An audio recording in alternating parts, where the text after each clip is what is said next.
So yun, good morning mga paps, mga padyak. Ayan, another project bike na naman yung papakita ko sa inyo. Ayan, shout out natin si Kawawang Cowboy. Ayan yung pangalan niya sa Messenger. Ayan, napakaganda na ito. Ito, ang bilis kausap nito. Nag-video call lang kami, tapos nilatag ko yung mga parts.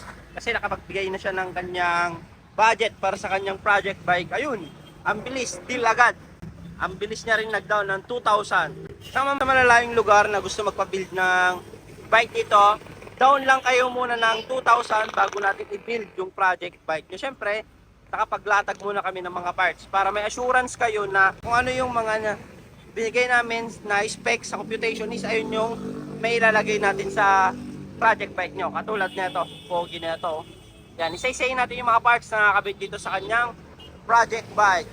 Ito yung Sagmit Brooklyn V2R. Ito yung request ni Sir. Siyempre, small size kasi hindi daw gano'ng katangkaran si Sir. Ito yung request niya na frame.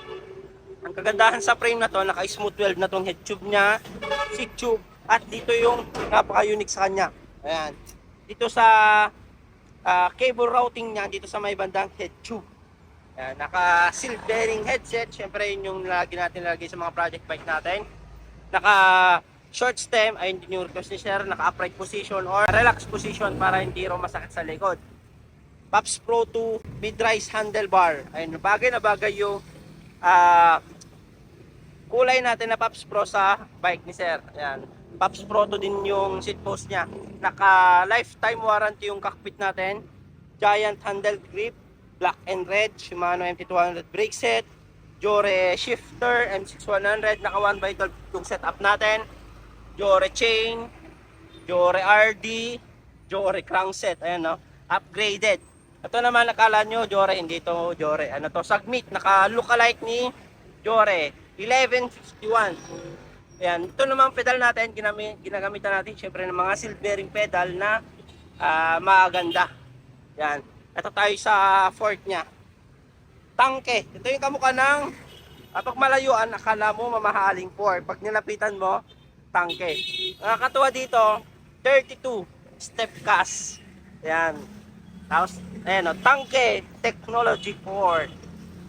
Travel guide, pero din siyang rubber guide. Ayan. Manual adjustment. Lagayan niya ng hangin, 120 travel. Ang ganda ng art niya o. Ayan. Naka Maxxis tire na Maxxis Icon, fast rolling tire. Pwede sa kalsada, pwede sa trail. Naka Sagmit Brooklyn din yung rim natin, terno sa frame. Pops Pro spoke, Pops Pro 1 B5 na hubs. Siyempre yung rotor natin super light na Sagmit, napakaganda rin. Yan.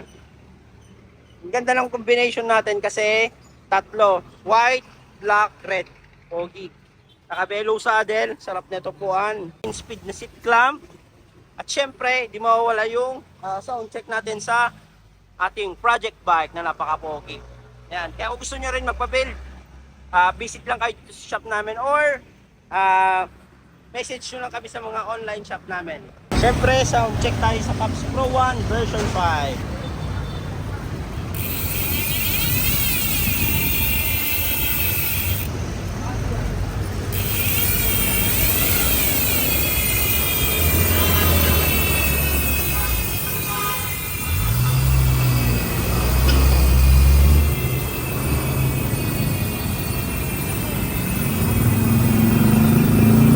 Gusto mag-order dito sa Pops Bike Shop, ito yung mga legit account namin para hindi rin kayo ma-scam. At kung gusto niyo makamura, mas maganda kayo mag-order sa Lazada at sa TikTok. Pero kung gusto niyo pa rin ng Shopee, medyo mas mataas lang yung presyo natin sa Shopee. Jason Bike Parts, Pops Bike Shop Official, Bikers Needs. Ito yung mga tatlong legit account namin. Thank you mga Pops, mga padya.